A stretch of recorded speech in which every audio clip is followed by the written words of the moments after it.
we have our first legitimate confirmed scoop on Halo 7 story, or what will be happening right before it, but also someone dropped the ball and leaked that there is a big announcement coming to Halo later this year. We're going to talk about all this, so be sure to smash that like button blue and subscribe. Join me on the great journey of following Halo. So what the heck is going on?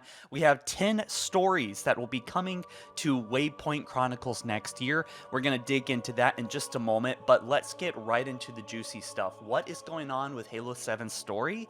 Well, Kelly Gay is writing a new Halo novel. It is titled Halo Edge of Dawn, and it's going to be a Master Chief story, right? This takes place right after Halo Infinite. 2560, after eliminating War Chief Escharum and sending the banished leadership into chaos, the Master Chief continues to fight on Zeta Halo, accompanied by his new AI companion and their loyal pilot Fernando. As Spartan 117 searches for scattered Allied forces, a young combat medic, tortured and imprisoned for months by the Banished, and anemic Harbinger may hold the key to unlocking deeper mysteries within this ancient ring world. But every step towards the answers is haunted by the sinister and elusive Blade Master Jaga something, I don't know how to say his last name, Radami, I think, who is hell-bent on vengeance, right? Does that mean he survived? Does that mean Jaga survived? Do we have an official? Because he was honestly a really cool villain, and I want to see more of him. So they say this is indeed a story set in the immediate aftermath of Halo Infinite's campaign, tying into some story threads from the Rubicon Protocol, one of Kelly's previous novels, and in some ways, they say, Edge of Dawn might be thought of as similar to First Strike, where we sat for a while with the immediate fallout of the events transpired in Halo CE, dealing with some things that we learned a while back while embarking on a new adventure. So let's just take this apart real quick. Things are going to kind of skip a chapter like they did in Halo Infinite. We kind of missed the whole created war between Halo 5 and Halo Infinite when it came to the video games themselves. Halo 7 is going to pick up after some events have happened, and this book is going to be kind of a middle ground. Now, why that can be annoying, it can be a very effective storytelling tactic as long as they don't cut too much juicy stuff and set us up with something really exciting and fun. Now, I kind of have mixed opinions about how Halo Infinite did all this, and also mixed opinions about Fernando. Was he annoying? I don't know, but you know, Spartan 117, right? Master Chief searching for scattered Allied forces. We can see a lot of that kind of stuff in the concept art for Halo Infinite. We can see, obviously, Locke. Agent Locke has possibly been killed off. There's no real answers about that, as well as the Infinity. I think it would be really kind of almost iconic to walk through the Infinity, seeing it overgrown and kind of destroyed after the Banished, you know, in their fight. There's actually concept art of the Infinity flying down and crashing onto the ring and being overtaken, the nature itself on the ring. So think Pillar of Autumn, right? Like Halo 1, it's all looping back, right? So they're talking about how they found a young combat medic, right?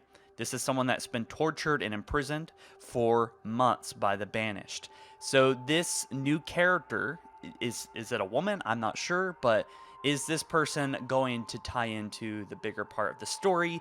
And she's going to be another, you know, human companion that Master Chief has on that Pelican that will be kind of, I guess, the base of operations for Chief as we continue this kind of like Halo Infinite Plus segment of the story, which probably this should have been the campaign DLC, mind you. But with that being said, it makes you think with this last part here, but every step towards answers is haunted by the sinister and elusive Blade Master Jaga, who is hell-bent on vengeance. So that makes me think again, is he alive?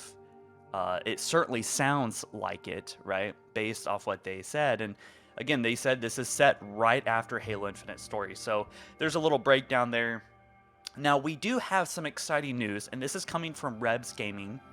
Rebs Gaming basically was told by a source, and keep in mind, this is someone that I do trust. I'm not saying that all their information is correct, but this is a legitimate journalist that covers Halo quite deeply.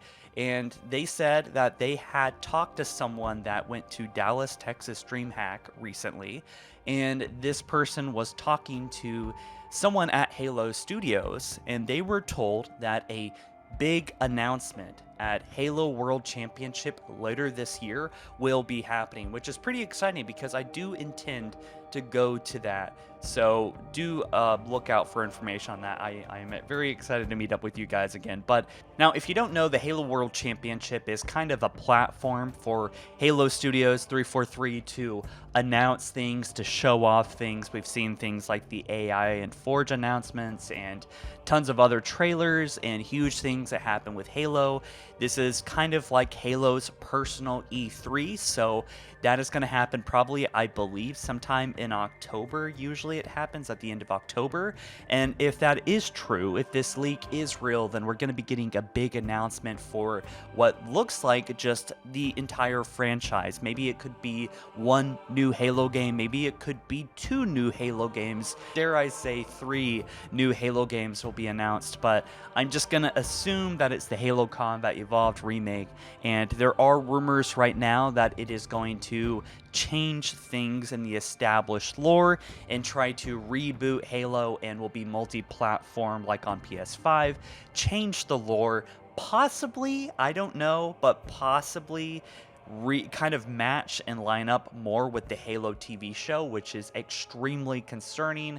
Maybe those plans have been scrapped, but this is a very anxiety-inducing theory that I have. It's just a theory, but I worry that they want to make Halo a certain way and not the way that it is. It's quite evident through many years of evidence, obviously, and also the Halo TV show, that they do not like Halo for what it is and they want to change it.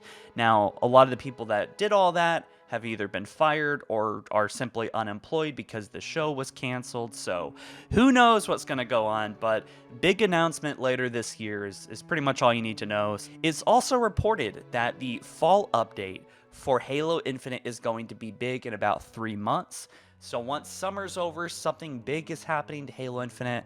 You know, I'm not holding my breath. I'm not like saying, oh my god, guys, Halo Infinite's finally getting rebooted for the 40th time. No, like let's just like hold our expectations.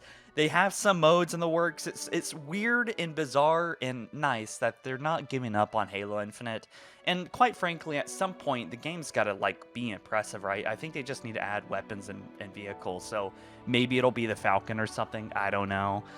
Wouldn't be the first time that we were guessing that. But another thing that they're adding is Halo Waypoint Chronicles. This is a bunch of stories regarding Halo, and we're going to look at these pictures and kind of guess what this might be about. But, you know, they say Volume 1 collects over 30 short stories from all the corners of the Halo universe, including 24 adventures previously only available online, plus 10 brand new tales exclusive to this collected volume.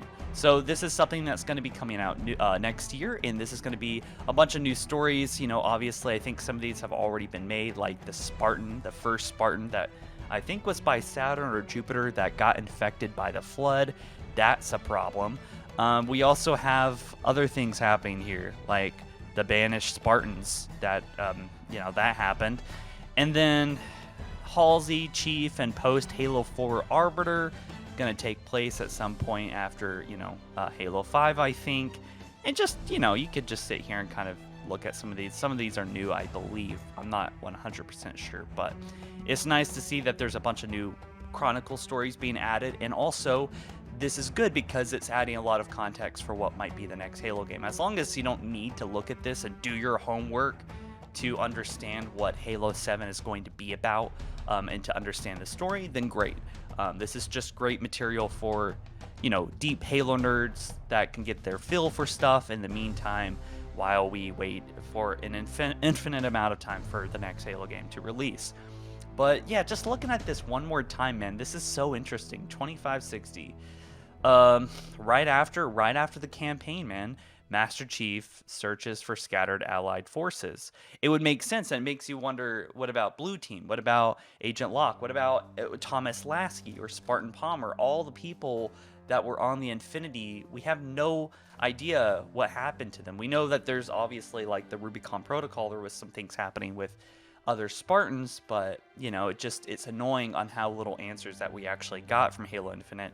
But I suppose it is a good start to a much broader series of events that will happen on Zeta Halo. So you guys let me know what you think down in the comments below, and I'll catch you in the next one soon. Peace.